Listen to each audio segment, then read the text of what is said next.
So a lot of you, like me, are definitely very curious about Project Epoch, and I found this community Q&A, which we're going to loosely react to. I basically want to watch it and find out more, so join me if you want, but if you want to see the original video, go check out the link. I'll put that in the video description below, and off we go. Good morning, good afternoon, good evening. After the second stress test and 2 weeks before launch, founder Kate Totes sat down with us to answer all our big questions. Let's listen to the Q&A. It works on our end for content creation is extremely similar. It has the same base principle. We don't actually delete anything. It gets toggled off. And like in the database on the production realm right now is all the NPCs and so on for future patches technically exist. You just can't see them and will never be able to see them. It's that kind of thing. It's just toggled off. So if we do come to that point, it would be entirely possible for someone to do an Epoch progressive server. So we've planned ahead in that regard that they'd even be able to recreate Epoch as it was. Have you got any heat from Blizzard yet? I mean, they took down our YouTube, if that counts. Nah, that can be automated easily these days. I'm scared. Yeah. I was wondering if they were going to set aside a team to DDoS on launch day. Black market Yeah, DDoS from Blizzard. Silly. Yes, That's crazy to think that they could do something like that. This team's thinking ahead that even on launch day they could get hit by Blizzard themselves, or Blizzard's shady cohorts. But yeah, this is a long video, but I've got it at 1.4 speed, just so you know, and this is about the World of Warcraft private server that's coming up on the 26th of July. And I'll hover over the tool tips that are going to describe what they're talking about from time to time. I'm sure Blizzard will commit a federal crime. Yes, I mean, are you sure they Yeah, I wouldn't mean, though? yes, I'm very have sure been they known. wouldn't. I'm very sure that Blizzard would not DDoSs. That is, even the chance of something like that coming back to them would be a monumental problem for them. The FBI would get involved. So I have a question. I have a question regarding the long-term stability of the PD side of the server. So traditionally for like WoW expansions, by the end of the expansion, there's hyperscaling going on where you either have, almost crit cap melee classes, super hasted caster classes, and there's like a maybe between raid tiers, there's like a 25% increase in actual like class power. So what's the plan looking like for power scaling for individual classes in this server? Because by the looks of it, you already have a lot of things implemented for like baseline quality of life, like spell and melee hit cap when you're just starting out in Molten Core, which normally for Classic you'd get maybe like around Zul'Gurub. Essentially, it's just a moving target. There's a cop-out answer that I've kind of already said of things will change over time. If a particular class is scaling wildly, then that class gets hit with a nerf bat. We have done a pretty large item level squish. If you actually look at each raid tier in vanilla, there's a pretty stupid jump between them, which if you actually followed it would end up causing exactly what you're talking about. We've squished the hell out of that, so that we've kind of bought ourselves many additional tiers before we have to worry about that problem, but we're well aware that that is literally just kicking the buck out. And God knows, maybe That's not easy to do, is it? To go through all the items that can possibly drop and then sort of keep them in line so they're not stupidly broken. And how do you test that? It is like they say, they'll keep an eye on it and probably deal with classes that get out of hand. Warrior obviously comes to mind. A lot of people just roll Warrior because they know how stupidly they scale. So that could be something they need to look into if they want the other classes to have a chance of doing damage compared to Warrior. Yeah. maybe down the line there has to be a full-blown classes 2.0. You know what I mean? Do you think you'll ever make like irrelevant tiers upgradables where it's like maybe you add quests that can buff those pieces so it makes it relevant to still do that content? Never thought about it, so I don't have an answer.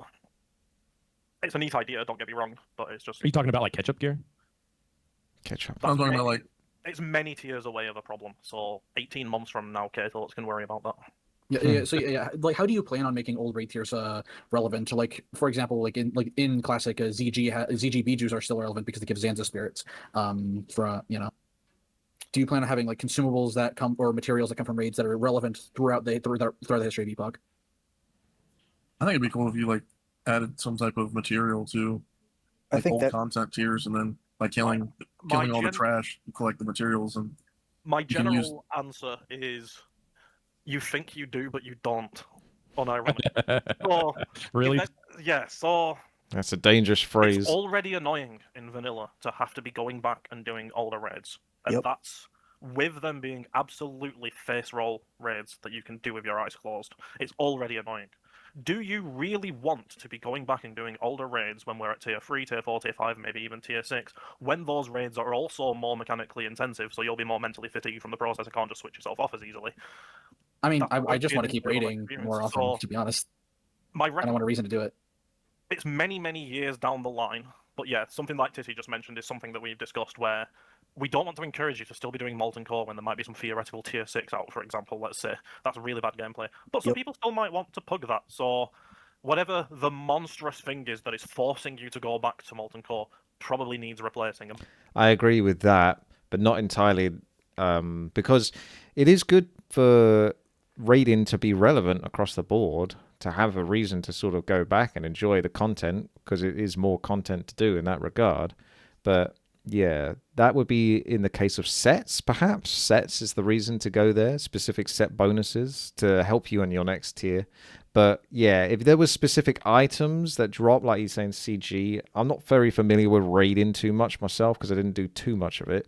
But yeah, specific forcibly going back to do things just because it gives you a certain item that would definitely help you min-max on the next. You know what people are like, they get super sweaty. I always hated the going around picking the flowers and Felwood and doing all of those world buffs before doing the raid. It was such a... You spent more time doing that than you did actually doing the raid. By replacing, I don't mean deleting from Molten Core.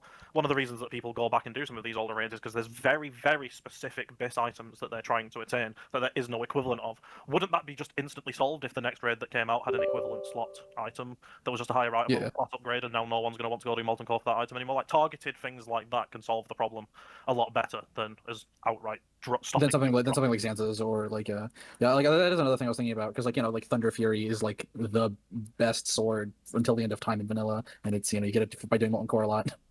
Do you ever think maybe It's you a would hot have? take, but you've just used Thunder Fury as the prime example. Out of the box, by design, legendaries have a much higher item level. They're meant to last considerably longer. But if it somehow still turns out that due to its effect or whatever, that people are still actively trying to get something like that multiple tiers later to the point that it's become annoying, just nerf Thunder Fury. I'm sorry, we kind of, as developers, might have to save you from yourselves and just make that item not as wanted anymore. So what you're But basically to saying be is you fair, want true like- progression. You want true progression. You don't want everything has to be relevant like other P servers have done. You're wanting things to stay a little bit more sequestered. You know, tier 1 means tier 1. Please And it's Not there. quite to that So- extreme, but more a case of it's already kind of annoying at 3 easy tiers in vanilla, so it's probably going to be kind of annoying at like 2 harder tiers on Epoch, but that's still a reasonable amount. So let's say we're okay with you going back an entire other raid tier, but if you're having to go right to the way back to Molten Core from 5 tiers later, something's severely wrong there, and we'd have to step in some capacity. Would you be thinking about newer players or newer characters then? In that situation where the progression's so far down the line and no one wants to do that content anymore, how would they be able to catch up? Piggybacking? Yeah, that's again, it's a bridge we'll cross many years down the I was- line. That's crafting gear would be a really easy fix for that, or obviously dungeons. That was always Blizzard's fix. It was like dungeons were a step in between. They'd do these later patches and have catch-up dungeons. Like what was it? Quell Falas dungeon was a good catch-up that came late into the end of TBC, and that was a good way to be like, oh yeah, no, I can get some gear from this dungeon that can help me then get back into the raids.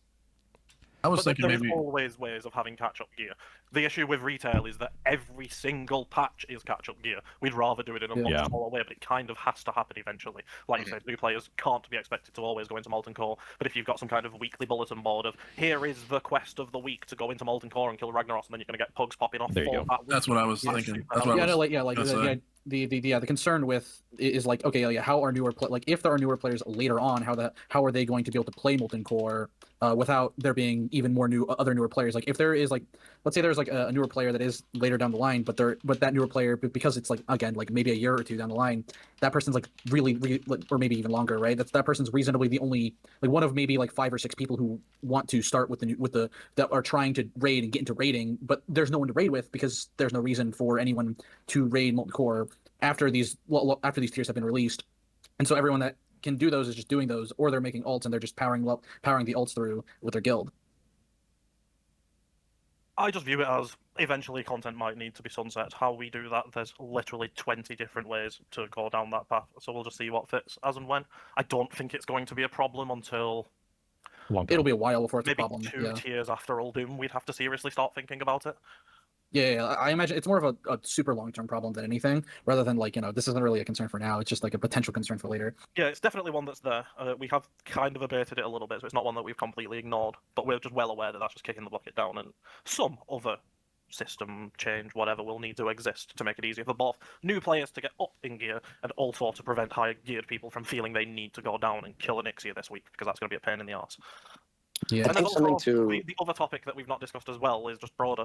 The tiers don't always have to go up. I am perfectly fine with us releasing a content patch that is essentially tier 2.5 when tier 3 exists, where it's a little bit in between. You know what I mean? Like we can go sideways, not always up. yeah, and I think something that I've always thought about was pretty much to add this conversation about how like another game like RuneScape, it somehow it's been out for the longest, and for somehow all the tiers are relevant in some way, whether it's money making or coming back to. Honestly, I haven't really played it as much, but there's somehow always a relevancy to come back to old content. And are you guys like, have you guys thought about that? Like besides just staying at the tier, like a fun way to go back to old content that progresses your character in a certain way, whether it's money making or in some other manner. No specifics, but just a general yes. Like that weekly quest idea that was briefly mentioned is a perfect example of an easy way to get people to go back and do. I love that. It's all amazing. stuff, assuming the reward is good enough. But there's always regular ways of just getting people to do more stuff. Like if we've added enough dungeons that people aren't running Stratholme super often, it's perfectly reasonable for in the next content patch there to be some form of class quest that specifically sends you to Stratholme so that we can try and get more players in that. As a random example, it's just such a case by case basis. It's hard for me to give a blanket answer. Kind of like that in a way. Some weekly quests, so it's not super required, but it'll be a nice bonus. You get maybe a random piece of loot, or ideally a specific piece of loot that could help you catch up, or just a chunk of gold to help you keep in the game, afford your potions and stuff like that, if you can still do these old dungeons quickly enough. Not mandatory, it's just something you could do to have a reason to go there in a way. This is obviously off topic here, but what's the long-term goal for the data being sat in the UK and cease and desist and stuff? There's a lot of legally nonsense, is the general summary, and I'm just not worried about it. The laws here and in the EU are functionally the same and have been for a long time. It was us that influenced their data laws and the things that allow private servers to be hosted in the US, in the EU, and specifically not the US.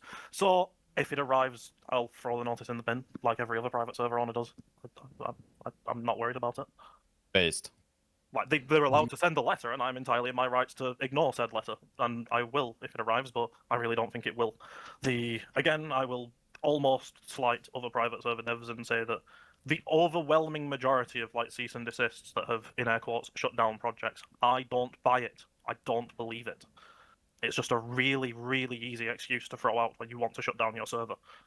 It's not your bare metal though, is it? It's like OVH or whatever. The DB gets backed up every 6 hours. If OVH says, right, we're cutting your access, I'll just pick a different host and be back up in 6 hours, because well, it'll take 3 hours for the DNS to propagate, if that ever occurs. Certainly interesting that seems you like think he that, though, doesn't that worry too much about it. That people have used that as an excuse in the past. Yeah, I don't buy it. Like, even Nostalgius did not have to shut down. They chose to. They died so Classic can live. I think even Didn't Nostarius kind of sacrifice themselves in a way? Because Blizzard were like, yo, we're going to come hard on you, otherwise, and they were like, well, why don't we try to work together to get Classic to still be a thing? They kind of gave themselves up in a way so that Blizzard could create Classic. So hopefully they got something for their troubles. you're keeping it small is probably one of the best things you can do for those kind of things, because it's always internal, right? Something went wrong inside. Any Alterac Valley leaks, intentions with it? No? Okay. Nope. Based. Based refuses to elaborate. Just a leveling dungeon question. So I know you have Stone Talon coming up on the roadmap as an endgame dungeon, and we have the reworks for Dead Mines and Wailing Caverns. Is there anything, say, in the next year or two regarding reworking or adding things to the existing leveling dungeons, or are you going to be mostly looking towards the endgame tier builds? Nothing on the roadmap, but the roadmap is not like a cemented list of do's and don'ts. There is some flexibility there if we decide to. But part of the reason why we've been in dev for so long and built so much goddamn content is, to a certain extent, we can guilt-free ignore 1 to 60 for a bit. Because there's already so much goddamn stuff there that you can't really complain at that point. Yeah, that's really built encouraging. out. Just thinking about it. Thanks. Like, there's a reason why we systematically went through every single zone, adding stuff to it. Although they have actually changed some of the towns, right? I think I saw in the video that we were reacting to beforehand, like Goldshire and that, look a little bit different. Something similar to maybe what Turtle WoW have done, but not maybe to the same extreme, where they basically introduce like a whole new town and stuff like that. But I haven't seen these towns properly, but it will throw me off a little bit because I'm so used to Classic and I kind of know where almost everything is in Classic. So I hope they haven't changed too much in the original stuff, which sounds like they haven't been intending to too much. Are there any plans to increase the level cap far into the future? No. Okay, one question about something totally off topic. When is merge? Don't know. Like an actual don't know. It's one of those. It would, if we decided to do it, it could be set up in about 48 hours. We just haven't really decided to do it. In regards to gear, what is the reason you choose the vanilla version of like having, for example, crit percentage instead of crit rating as it was in TBC and also in other stats, of course? It just feels more like vanilla, and we don't like that you've got to do nonsense math with ratings per level to work out what the end result is. Just 1%. It's easier. Feels simpler. You used to have websites for that. That genuinely was the thought process. I would definitely rock some Epoch merch. Epoch. Probably doesn't matter too much, but when it comes to future content releases, do you plan to upload like the new batches of gear anywhere to be publicly viewable for the community, or is it something we're gonna have to just like data mine ourselves to like try to sweat over what to go after? If it was something major like an entirely custom set of raid gear, like a brand new tier set appearance for every class, yeah, we'd probably show off that. It would be a marketing loss to not show you what that looks like and that it exists. But in general, we're not going to be like providing a DB or anything if that's what you meant. Yeah, like a DB to see all the items and like their stats, drop locations and stuff. Nope, never going to be a DB. It's fundamentally opposed to what we believe in. Okay, so then for the sake of an add-on like Atlas Loop, but tuned towards Epoch, would it be on the players then to just like data mine it ourselves, or is it? Do you just want the community to just kind of like just free ball the upgrades instead of like spreadsheeting it? I mean, we know the community will spreadsheet. I'm not going to stop people doing that. I'm not going to stop people making add-ons for quest helpers and so on and so forth. It's just not something we're going to put in out of the box. And the reason for that is, if you've got a DB, 0 players in-game can find an item, and everyone can just see it on the DB, as one little isolated example. Same applies for quests, NPCs, etc., etc. So it'll spread across the entire game. Whereas, if it's at least prevented by us, we don't provide that, and people have got to depend on A, someone has to find it in game. At least one person has to actually find the thing in game. B, are they even running the add-on to generate helpful info for the guy who's making the Epoch Atlas Loot fork? Possibly not, so that means probably multiple people have got to find it, and that means there's at least organic progression, and people can keep secrets. Like, I like the fact that guilds might find quests, as an example that I know for a fact exists, where there's no quest marker and a gossip that isn't immediately obvious that eventually sends you down like a 15-20 step long puzzle that eventually leads to you getting some really good epic items that are well worth you going through that process. I fully expect guilds to keep info like that private when they find it, and that is an interesting social dynamic versus let's open up db.projectepoch.net and know where everything is, and what's the point? You know what I mean? That also impacts replayability. Another reason why we're against the DB. Like, if you're going into Stratholm and you've got Ramstein there or something to kill, if you've already looked on the Epoch DB, you've looked through all the items and you've gone, right, none of them are particularly relevant for me, you might not even bother doing Stratholm anymore. You're like, I'm done. But if there's no DB, you're still going to want to kill Ramstein, because what if there's a 1% drop chance of an epic? And there are situations like that we have specifically added where we expect. How do they stop people from creating their own database with the typical item drops and such? I mean, you wouldn't know until you've killed that Ramstein like 1,000,000 times to know whether he actually did drop anything good or not. But still, it's like, how do they stop people from like min-maxing it or? People to multiple weeks down the line go, what the fuck, this boss has an awesome epic that no one had a clue existed and we've been skipping over it. Are you guys expecting the server to be wildly popular? Because from where I'm sitting, it sounds like you guys are about to usher in a new golden age of World of Warcraft. This is all bigger than I ever wanted it to be. I don't. My expectations are all wrong. I'm fully expecting many of you to end up just sat in a queue for God knows how long. We'll see. Is that necessarily a bad thing that it's a little bit larger than what you hoped for? Yes and no. It's a mindset thing.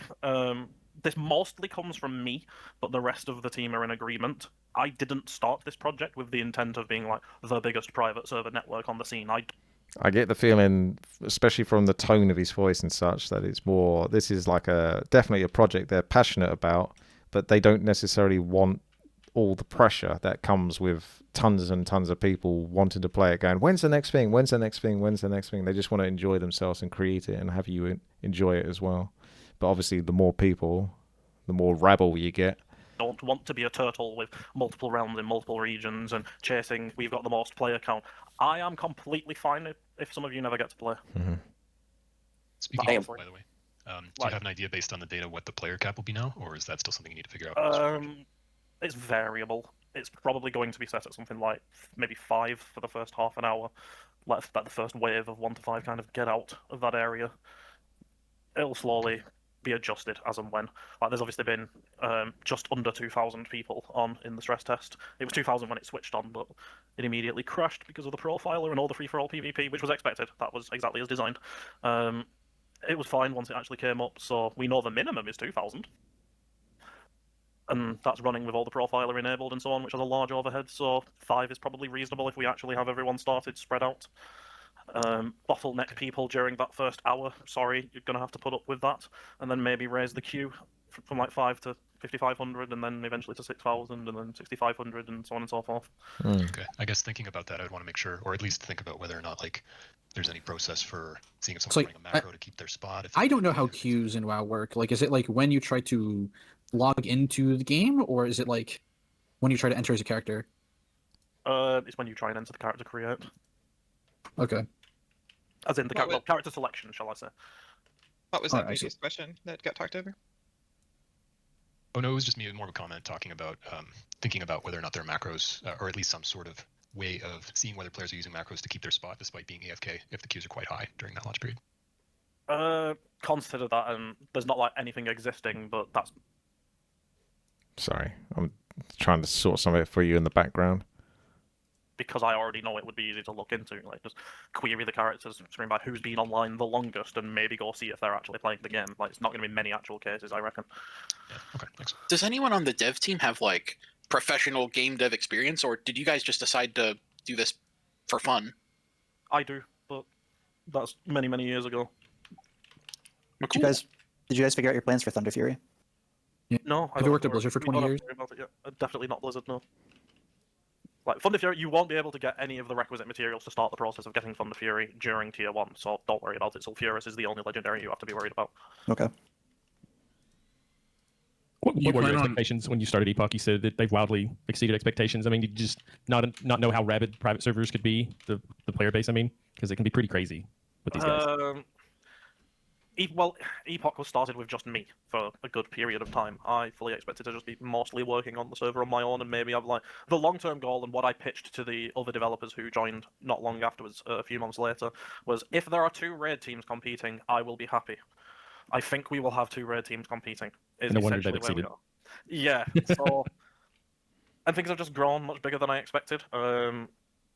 When more people joined, we were able to make more things, which was a self-fulfilling prophecy of the quality going up, which then meant more people were interested, which then meant it was easier to find artists, which then meant it was easier to get quality art, which then meant more people were more interested, and so on and so on and so on. And there's also undeniably a certain amount of luck that it's very, very handy that SOD died not long ago, and that can't be ignored. We've ended up with a lot of refugees that otherwise would not have been considering a private server. Your timing for this launch is very, very good, so I think you're going to be a very, very busy man for the next few months. Yeah, I mean, I'm mostly here because I had a friend who was very excited for the server. Do you plan on adding more legendaries into the game? I can't say no, but there's nothing been planned. No one has started making a legendary in any I capacity. wouldn't. It's not on the roadmap. Or at least a not legendary yet, must yeah. occur here. It just might occur. I'm not going to say no or yes. Will mage be the literal best class ever? No, because you've got to play a mage. Man. This is kind of about I think we talked about this a little bit, but how like in TBC they had whatever, I forgot what it's called, that Deep Thunder or whatever, the crazy two-handed that pretty much everybody, if you wanted to be competitive in PvP, had to grab blacksmithing to make that mace. Will it be the case that, I'm sure you guys have thought about that, but will there be some times where a PvE item is so good that it would just be better to grab that versus a full PvP set? Yeah, of course, it's going to happen. I'd be lying to you if I said no. Like, when you've added as many items as we have, there's going to accidentally be some overlap. And how that gets worked out, I don't know. I personally believe that the benefits of having the 20% reduction from full PvP set will outweigh stuff like that generally, but there's no blanket answer. We'll cross that bridge if it comes. Are some of the houses in Goldshire like custom made by you guys? And if so, did you guys learn anything interesting when making whole new assets for World of Warcraft? Like They already did legendaries for everyone in World of Warcraft. What was that? The Illidan expansion with Gul'dan versus Illidan. I'm trying to. I've so many World of Warcraft expansions now at this point. I'm forgetting their names. Legion or something, probably. Yeah, that was it. But yeah, I mean, it was neat. But it's sort of then they sort of become a little bit redundant when everyone's got a legendary. So that's why I don't think they should do necessarily. Like building an entire new inn, like that, something like that. So I'm not a modeler, and our modeler is not here, so I will answer as best as I can on their behalf, but know that it's limited. So Golshai specifically is a hybrid of custom models and alpha models that then got modified enough to be custom, because Golshai looked very different in the WoW alpha, and we just kind of wanted a little bit of a throwback to that, because why not? As for just generally things learned, a monstrous amount has been learned over the course of Epoch being developed on that front. People like WTii, who is a contributor in the community, have helped immeasurably on tools like WoW Blender Studio and Nugget to obviously get us to where we are, and we've butted up against some edge cases. A simple example of that is, you'll have probably noticed it, or didn't notice, we'll see, but probably on most custom servers you've ever played where there's like a custom raid or a custom dungeon, there wasn't minimaps for said dungeon. It just didn't work. We pioneered the minimap generation being added to WoW Blender Studio. We were the first test case for it. First test cases for lava, first test cases for water. Just a bunch of weird stuff like that we've had to deal with, and the tools had to be modified to support us. So there's a lot of people involved in the process who aren't explicitly developers that have contributed to Epoch existing, and overall modding benefiting. We don't have a private Nugget fork. We don't have a private WoW Blender Studio fork. Anything we do in that regard just goes up to the original upstream. Incredible answer. Thank you. I got a question. Go for it. How big is the need for endgame tanks to collect different sets to cover resistances? Resistances will be important. Custom items in game. That's my blanket. Will there be tanks other than warrior? Bears, Yes, maybe? Definitely. Custom items in game. Is there going to be a database for those items? Nope, never. I'm assuming that refers to also like no add-ons like Alice Loot, correct? Where the database is just kind of given to you. There's nothing I Nice. can do to stop the community doing that. They can do whatever they want. If they manually collect the data and fill it in, go nuts. But Sounds we're good. not providing an out-of-the-box thing. Thank you You for talked doing earlier about tanks. What about shaman tank? Any shaman tankers? Shaman tank, I don't believe in shaman tanks as a shaman player. I don't believe in them, so that's going to upset some people. The main thing that we did for shaman tanks was revert some of the blatant anti-tanking changes Blizzard made with the Burning Crusade. Things like Rock Biter just became useless and stuff like that. So they're kind of viable probably until about level 35-ish, and then you're going to want an actual tank. I don't have any plans to make them an actual tank. Raise I a don't Fen personally Cruel believe and it then is get possible out. to do that without too negatively impacting enhancement as a DPS. But the original theory crafting with them is still in. At least you want to keep it that way for now. For the the most early part, game. yeah. We've slightly vanillified in a TBC world just because shaman tanks are kind of cool up until about 35, but then real tanks have to take over. That's fine. At least you'll still be able to tank up to like near Scarlet, which is kind of how it was in vanilla. Yeah, exactly. That's a generous design approach. I think a lot of shamans will appreciate that. Yeah, it was mainly shamans who said it sucked a little bit, and we were upfront at the time that we don't want to support it as a real tank, but we'll put it back a little bit to how it was in vanilla. So, I'll go ahead. So if resistance is going to matter, are you going to increase player storage to account for that? We'll see. I can cross that bridge if it comes. Nothing quite like having a bank full of resistance gear just for very specific niche things. Ugh. Yeah. I got a question regarding to Druid. As it knows already, we will get the... That's why he's talking about Druid as well, because it's making me think of Druid. In Wrath of the Lich King, where you could just do the instant dungeons, basically, by searching on Q, I used to gear up every spec of my Druid. So, like healer, or tank, or feral, because eventually some items people just didn't want, and if there was items that I did want, I'd just roll that class, so I'd play as a healer, or I'd play as a tank, etc., do the dungeons and gear up that way, so I had all the different sets. And, yeah, the inventory wasn't too happy about that. Advantage on hit weapon effects. That means also for the chance we got on weapons like Crusade or something like that, or also Wind Fury, Flame Tongue, or any trinket that procs on hit like Hand of Justice. The easiest answer to what you've asked is pretty much everything except Wind Fury is the answer. So Flame Tongues will work? I believe so, yes. I'm not actually up to date on everything class, I will be upfront. That's mainly Eridune's area these days. I just get told to fix bugs related to them. Okay, thank you. Is there any way we could possibly get, just basically expanding on what you just said, Kay, is there any way we could get some of those extra changes that have been made that aren't actually on the website? Could we get those uploaded to the website sometime before release? Yeah, we will do. It's the prior has just been obviously getting the stress test out over the next couple of weeks. I'll be updating that and setting it up so that it updates automatically. It's just right now not set to do that. Perfect. What are your next steps after the stress test? Some more bug fixes, some changes to encounters in the raids probably that we're still discussing that are like final changes, and that's about it really. Do you foresee any? Work through bugs. That's about it really. Do you foresee anything delaying the launch? No, not particularly. Even the things that are on our bug tracker marked as launch blocking aren't even launch blocking anymore at this point. I just haven't updated the bug tracker. Like, we'll go no matter what. Bugs will exist. We can't be in development forever. There has never been a private server with 0 bugs, so it's just an acceptable amount of them. And the overwhelming, there's like 1,500-ish bugs, I think, on our bug tracker off the top of my head. And all of those, except about 70, are cosmetic or low prior. That's just an encourage. Has the team... Oh, sorry, go ahead. Yeah, I have just 2 quick questions. Sorry if there has been already been asked. The first one is about the launch dates. How did you choose these dates, since MOP will be launching just before? And there is a lot of people who want to play MOP but also want to try out the server.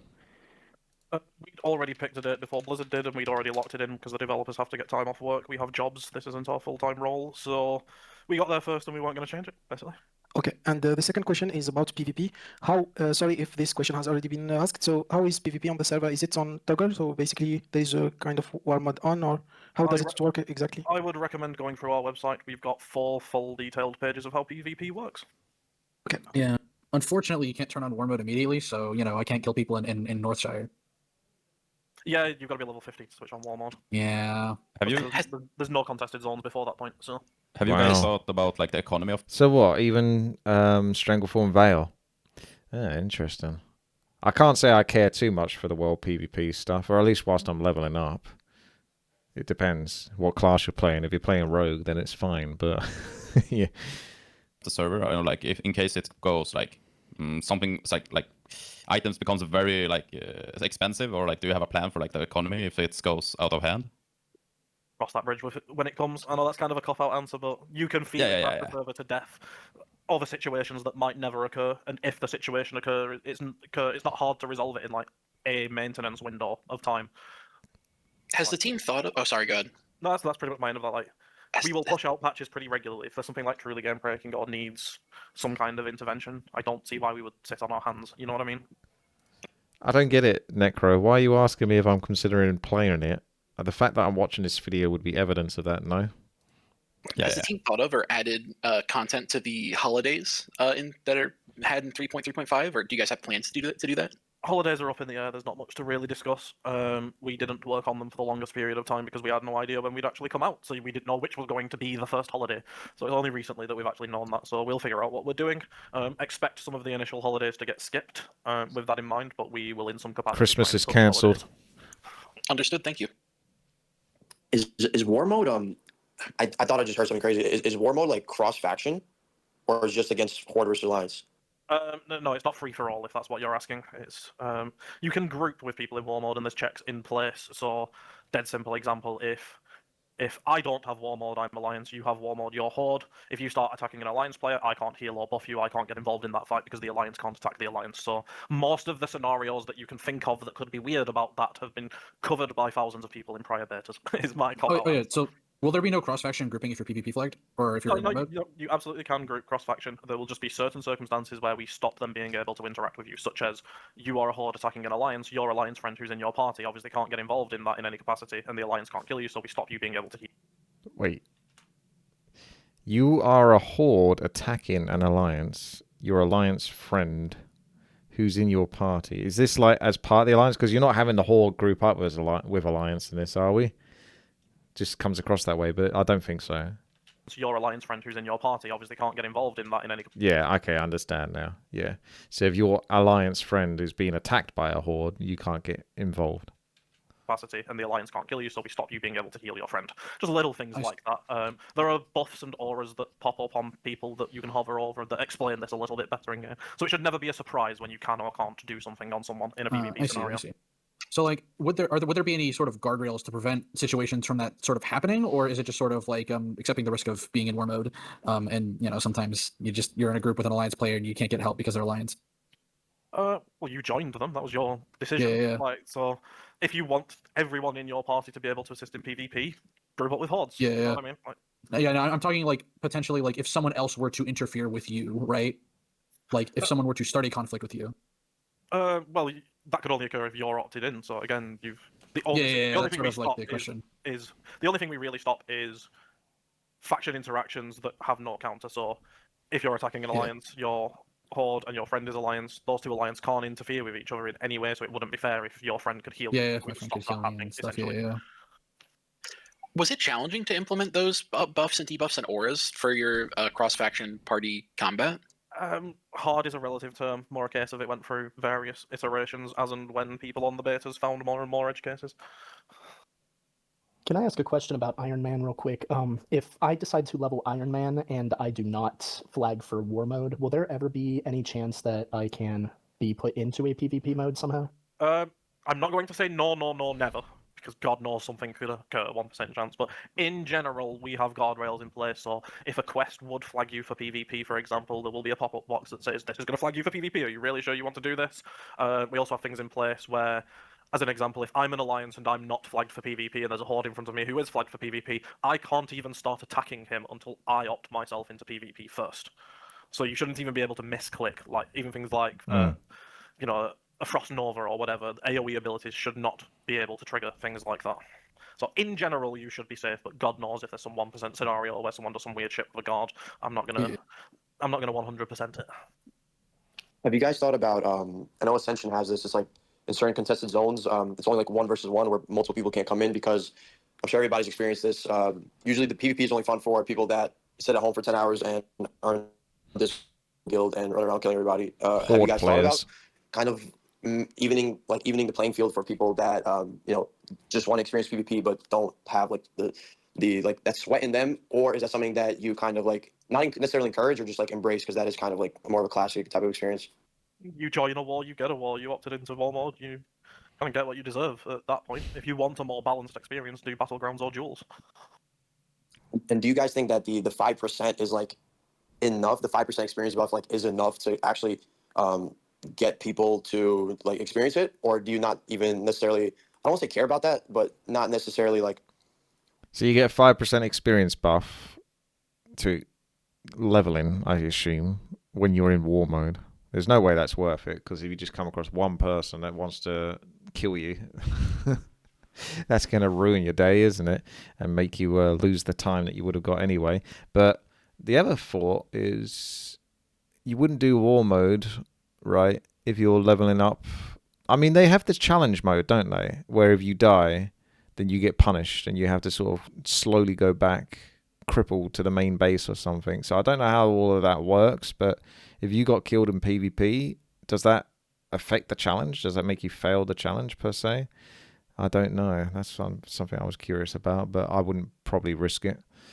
What is the thought process for like the 5% experience? Because that like is that even like worth it? Like for anybody that's thinking about it to try to put war mode on, like what are you thinking about that? You've hit the nail on the head there. It is not worth it, and that is intended. The goal of the 5% experience, honor, and rep that you get with war mode is not to incentivize people who don't like PvP into doing PvP. They don't like it. All you're going to get there, and we've seen this on other servers that will remain nameless that have a higher bonus such as 30%. All you get is people doing it who are PvE because they want to level faster, and then get salty when people actually attack them. That's me. No, I wouldn't do Iron Man. That's normally where you sort of like level with no gear and stuff like that. That just seems too redundant to me. It's just, you may as well just give the mobs much higher health pools and then allow me to use weapons if you're going to do something like that. Breeds this little silly sub gameplay that doesn't make any sense. The purpose of the 5% is to offset the time it would take you for you being killed. So you're essentially, I'm going to die more, so I'll get a little bit more experience, is kind of the mindset. Yeah, but I find not the just XP funny. I think it's not just XP, because when you enable the war mode, the PvP mode, you then loot some tokens from factions. So you get the 5% XP. It's basically nothing. But the thing you get, the gear you get along the way, like leveling gear. Not leveling gear, but a low-level PvP gear. That's very interesting to me. Yeah, essentially cosmetics are the main reward of War Mode, and those come from the bloody tokens. And bloody tokens can also be gotten from the zone quests that you can do. That's like, to kill 10 alliance in Tenaris that you can collect as an example. Every zone has an equivalent of that for each faction. They reward gold, XP, bloody tokens. So we're kind of sending people out there. So even with just that 5% on its own, if you have War Mode on and are actively engaging in PvP by taking things like those War Mode quests, you're going to get benefits beyond that 5%. That's really cool. We just don't want to give people a free bonus XP that's so high that they feel they need to get it when they don't actually want to PvP. It should be that if you see someone who's in War Mode, they signed up for the suck, they want you to attack them. That is really cool. And just tell me real quick, where does it to pick up the quest? Does it say it on the website? Like, where does that? This is the first time I'm hearing about this. For the zone quest. The way it works for the zone quests is there are notice boards in the city that show every single zone quest for your appropriate level, plus or minus a handful of levels. I can't remember the exact number. So you can default to going to the major cities to find those, but the others are kind of strategically placed in the alliance towns in each zone that you would expect to find something like that. And on that notice board, you would see that zone's quests. So go to the city if you want to see where all of them are, or just go to the alliance outpost in wherever to find the one that's appropriate. They're not going to be hidden in any capacity. They're easy to find. And at level 15, players are able to go to Orgrimmar and Stormwind and sign up for War Mode? Any faction capital, but yeah, sign up for War Mode there. There's nothing stopping. There's no cost or anything to go into War Mode. You're just opting in, but there is a cost to come out of it. We want it to be a slightly tough decision, and that's again, we don't want people to switch it on for 5% experience, not actually want to do PvP. Like, you're making a decision, so it's a scaling leaving cost depending on your level. So the lowest is 1 gold. So if you're level 15, instantly go to Hillsbrad, get ganked, think fuck, this isn't for me. That's going to cost you 1 gold to undo that decision, and that scales up to 50 gold at level 60. Have you guys thought about, in regards to World PvP, is it the same as it was in Classic WoW? Like, I think it's 4 or 5 levels, or in between, where they're like green to you or red to you. Have you guys? It's the same exact formula. Just grey level is what it's called. And yeah, that's Have you guys thought about like maybe shrinking that to like 1 or 2 levels to kind of make it a little bit more fair? If that's right. It would be awkward to do that in just PvP concepts. The grey level, as it's called, is used all over WoW. Yes. So yeah, it's not really worth it, to be honest with you. Everyone knows what they're getting into. Is there a cooldown from when you disable War Mode or opt out of it until you can opt back in? No. If you want to flip-flop, do that. It's your gold that you're wasting. I have a question related to, like, I guess, future content. So you obviously talked about no shaman tanks earlier, any things like that, but you have sort of buffed things like Smite Priest, I guess. Are there any thoughts for 4th specs or other alternative, like buffing other alternative off-meta strategies for classes in the future? Or are you trying to keep things roughly vanilla-esque? There's no one answer. It will just be an evolving class meta, is how I prefer to put it. There's no way for it to be stagnant, so things will change over time. And as other topics have come up, different classes scale differently. It's just going to need direct touches across the board. So we'll see what happens. Gotcha, thanks. So we've had a lot of talk about PvP in this chat. For PvE, at least, what's your long-term view on raids? Like, do you guys have X amount of tiers planned? Or is it just you're going to kind of follow your own internal schedule, of course? There is an approximate plan. No, I won't detail the approximate plan, but new content will come out. What are they doing about Encourage? Is that just available from the get-go? Or is that something you have to unlock? We're not going to build up to one Uldum and then be like, yeah, man, we're done. This will do. Well, thank you guys for your time and for spending it here with us. Yeah, it's been fantastic and fascinating too, just to hear the way the private servers work, especially this one. Oh yeah, for sure. But can you release it now, please? Hello? Yeah, go ahead. Bro, I've been waiting for this shit for too fucking long, bro. I know the feeling. I fucking have to pick up Turtle WoW so I don't lose my mind, bro. Look what you did to me. I mean, Turtle WoW's fine. Turtle WoW's great. Yeah, it's great. Turtle WoW's successful, definitely. Yeah, pretty much. I'm not gonna stop playing TiVo just because of Epoch. It's the PvP that just turns me off so hard. It's just like, it's whoever clicks your buttons first, you just explode. I mean, that's just MMO PvP in general, unless both players are highly geared. We as the developers have no negative connotations with any server in the scene. There is room for everyone. Like, it does not need to be competitive. Honestly, the competitive Epoch versus Turtle stuff is just cringed as hell. Like, Yeah. We're not like close behind the scenes, but like when our YouTube account came down, I asked the guys at Turtle like, how long did it take for yours to come? Like little chats like that do happen behind the scenes. They've been nothing but friendly, at least on the surface. So we aim to keep that up. I think that's good, but there is going to be some natural competition, for lack of a better word, just because That's because the players new though. and better looking. It's player made. It's just a weird tribalism for free servers that you're not paying a penny for. That the only thing it costs you is your time. You can play both. You don't have to be binary. Yeah, I'm telling you, man, the private communities are rabid. They're very rabid. Yeah, like I think this idea of it's like people- a server winning is stupid. if one of the things you really, really love about, Classic Plus projects and you enjoy about WoW is the soundtrack, you're going to enjoy Turtle more than here because they've got more custom soundtracks than we do. Like, it's binary. Each project is going to do different things well. I think it's a lot to do with like sunk cost fallacy of time. People don't want to invest a bunch of time into a server and then feel like they're not getting the most out of it or something. I don't know, but I mean, you can just play both. Like, there's no big deal. I play both. For free, nonetheless. Yeah, it's literally costing you nothing. About that, is there any way we can support you at the moment? We have a channel on Discord called Donate. That's the best way. You don't get anything for donating other than our gratitude, and it legitimately will help smooth out the bandwidth costs for launch. We will eventually have some kind of cosmetic store or merchandise, but that's quite a way away. We're focusing on getting a server out before we monetize it, rather than the other way around, which is all too common in this scene. I would say that people who play like official WoW, if they are wanting to quit it, you should just subscribe to the GitHub with the same amount, right? I get it. There's plenty of people who are like, I'd like to give money to the project but want something in return, and that's a perfectly valid take. Like, You get the game, isn't that great? Yeah, you get the project. Some people want a mount or a pet. I can't really judge them for that. Why not? But if you are feeling particularly based and want to just do it for the vibes, then we have our GitHub sponsors in the donate channel and linked on our website. Epoch merge. Surprise 2-hour playtest tomorrow? Unlikely. Yes. Why? I may have missed this because I joined late, but do you guys have any anti-botting measures that you're going to put in place? It's been briefly discussed, but the TLDR is that anyone who tells you they've got them is basically lying, and the only anti-botting measure is humans sitting there and looking for them. So we would like to have GMs sit there and look for bots and report them higher up. But obviously, Blizzard couldn't afford one person to keep an eye on people botting, constantly going in and out of an instance. Yeah, it seems a little bit suspicious. it's a long process to actually trust GMs to hire them, so I'll give it time. But yeah, we're not Blizzard. We don't have a financial incentive to keep them. I don't Well, even like Blizzard didn't do it, and they got gigatons of money. bots. I don't want them on my server, so that's the general vibe. It's also a community effort. People have to report bots, and people also have to be willing to not buy gold, because if there's no market for it, there won't be gold sellers and there won't be bots. There's all sorts of little. There will always be a market for gold buyers. There's little things that I've considered doing as well that we've experimented with, but as I say, I've experimented with, but it would be a stupid amount of work. But I think it would be really funny is us having, say, for example, let's say 20 sets of where can ores and resources spawn in the world, and just every couple of weeks just rotate through them so that the bot profiles get out of date periodically.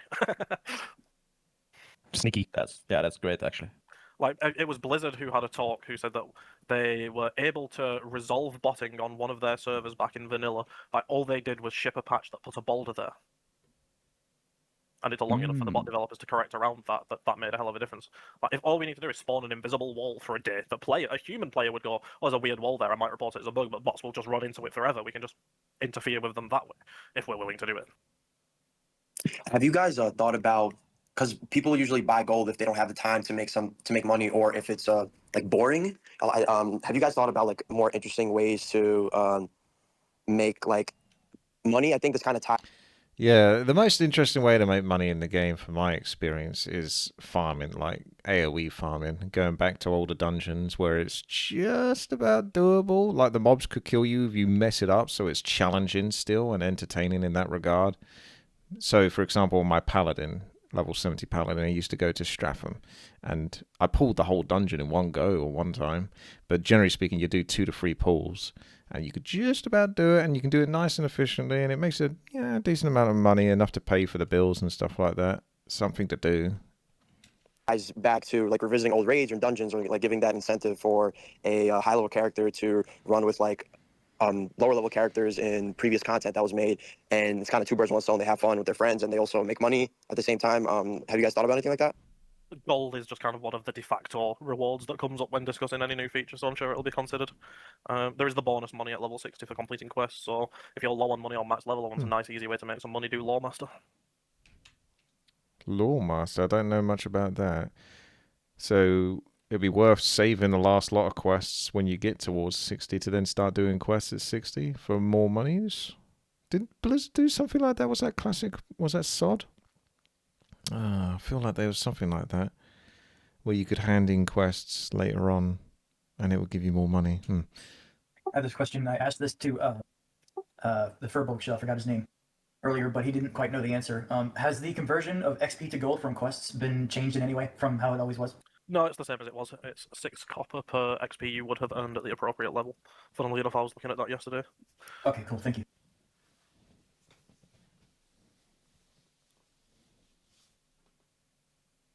Kind of to the same end as the guy's question a couple questions ago, with kind of incentivizing people going back to old content, maybe in the interest of like getting some more gold, do you envision Epoch being a place where you can put a system in place to actually facilitate that? So like I think of people paying for carries through like Mythic Plus on retail, for example. Is that something that they'd consider? And I don't know if this is unpopular or popular for people, for really geared players to go back and help maybe players that don't have as much time to navigate this content and actually get gold in return. Sounds like GDKP with extra steps, so that's a ban. Oh yeah, speaking of GDKP with extra steps. Oh yeah, that was my next question. What about hard reserves, especially on things like BOEs that are worth gold? That stuff was cancerous, and that's the whole sort of you're all bidding for this, and like you got to have gigaton of gold, and then that just incentivizes more sort of buying gold illegally and all that stuff to even get gear in the first place. Like that's just not how the game should be at all. I don't have a concrete answer off the top of my head. I'd have to speak with the others. Sounds like a Generally, when ban. it comes to things like that, I lean on the side of let's not rules lawyer the hell out of it. So are GDKPs bannable then? correct, yes, it's not allowed. Yeah, GDKPs are bannable. Although, yeah, like I'm specifically talking about like because like hard reserving items is usually a way for raid leaders to sort of make a lot of gold out of the raid without directly asking up front for a for like payment, right? Instead of making it off of the players, they make it off of effectively having they accept that the gold from the raid is forfeit to the RL. I, off the top of my head, don't have a specific answer. I will raise it with the rest of the team, and if we need to elaborate to cover that in the rules, we will. But in general, the spirit should be you're not paying gold for items other than craftables and so on and so forth, and like world drops that you're selling on the auction house. That sounds like just someone asked in chat. So boosting is That's bannable. nice. The answer is yes, boosting technically is bannable, but you'd have to really struggle to do that because we've got measures in place specifically for experience boosting, where mentioning the grey level that came up earlier. As an example, if you're in an instance group and there's a level 60 and the rest of you are like level 20 something and you're blatantly been boosted through, it will check the lowest level member to the highest level member, and if that range is larger than the grey level, which is about 9 levels difference, then the XP just goes to 1. It can't go to 0 for technical reasons, but it goes to 1. So boosting is banned, but also not doable. That rule is more there if you somehow manage to work You're gonna have to do more than just sit at the start of the entrance of a dungeon, then I guess to level up. around that, I guess. Can you elaborate about the guild running players through for like quests and gear? Quest and gear is relatively reasonable, so you're charging for it. Like, if you're just a guild, I'm going to help my mate and get him up there. That's fine for the most part because there's at least some variety that you're not expected to actually get the item every time. But particularly XP boosting is a nefarious problem. I think most people can agree with that. Do you mean XP boosting as in paid XP boosting or XP boosting in general? Just in general, like we don't have any differentiator between the two. A level 60 will not be able to help a lower level get a large amount of experience. Level correctly. Hell yeah. And this would apply to methods such as tag farming as well? Correct, yes, it applies everywhere. Yes, there is a small amount of grief ability there. Kind of, we knew that existed in as much as, a level 60 player going into a low level zone, doing one tap on a mob and taking people's experience. But we have general broad rules about don't be a harassing, griefy prick, and we'd just ban you if you were doing that. So the greater good outweighs that small edge case. Have dungeon farming like Sulfurrock have it been changed or anything like that? So long as everyone's within the appropriate level, you'll be fine. That's just support. No, but I'm talking like sorry, but like solo farming it, right? So all the solo farming the graveyards. So I guess I made sure.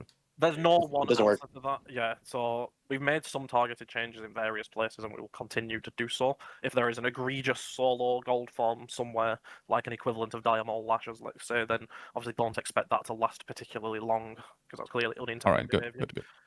People are just used to that because classic vanilla were locked on most private servers, no changes, etc. So people have got used to being able to do stuff like that, whereas we'll patch stuff out if we find it. Would the delay between finding it and getting it patched out, would that be considered exploiting though? It would depend on if we've given a notice and B, the severity of it. It's hard for us to give an exact line in the sand, but we can agree on where the line isn't, and that's generally Blizzard, which everyone is kind of under the assumption of. Yeah, I just wanted to mention that. I was looking at one of these videos about the classes and how they perform. Apparently, Blizzard's going to have a cap up to 10 units. So you can't just like Blizzard 30 mobs. So I probably won't be playing Mage then. Early exploit often and you won't get banned.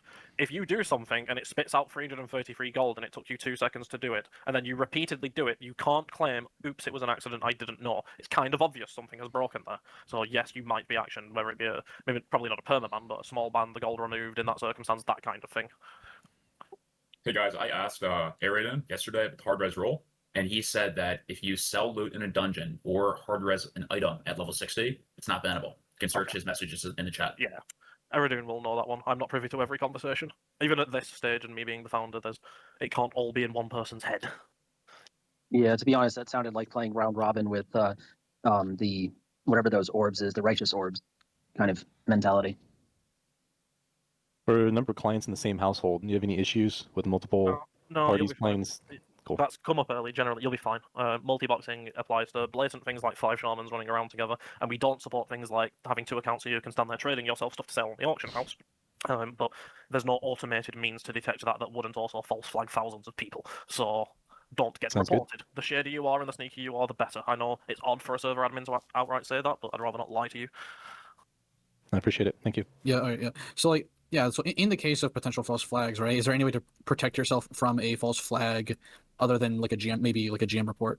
I don't know. There's not for things like multi-boxing. There is no automated flag at all because Yeah, there's no automated flag, but like for example, if you are reported by a player for whatever reason, like what are the steps you take to investigate a player to make sure that they are multi-boxing or not?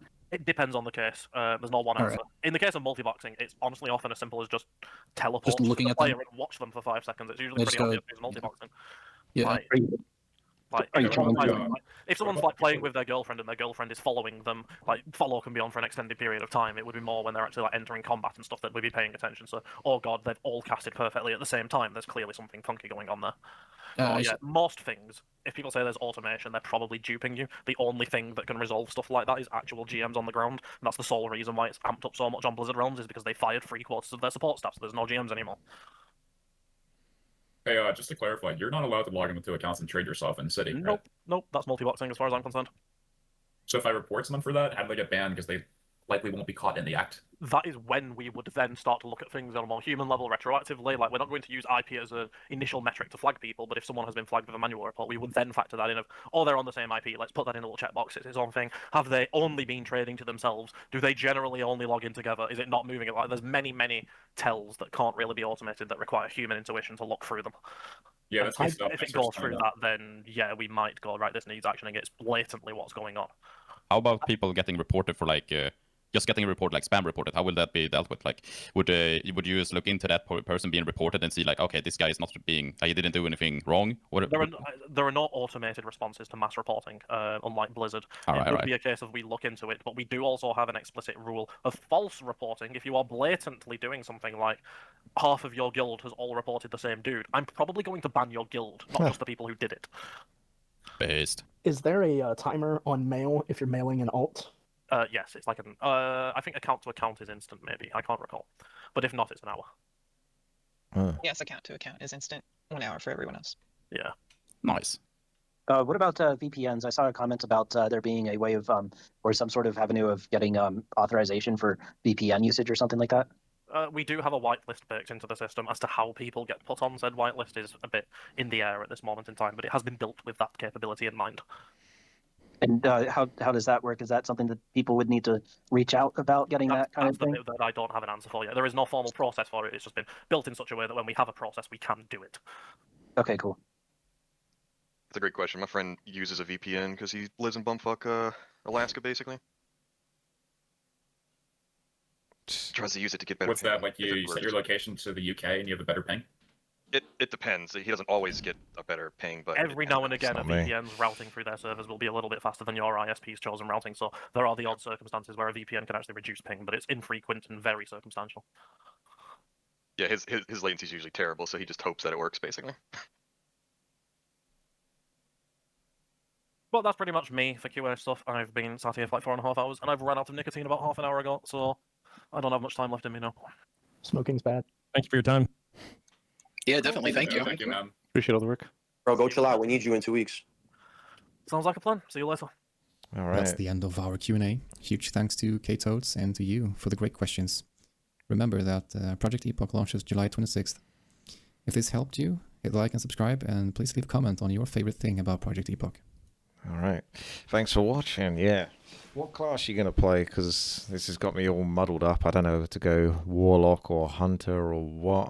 I'm going to find out what the others are doing. Did I learn anything? I learned actually more about how the private servers are working than anything else, but there's a few things like the mail being like an hour long, stuff like that, or straight away account to count is useful. War mode is like a different way of doing PvP, so PvP is not essentially going to be even a thing if you just never have it turned on, which means that you don't have to worry when you're leveling up in Stranglethorn and you're getting chased by 5 trolls and then a horde player sees you and instead of helping you out decides to kill you as well.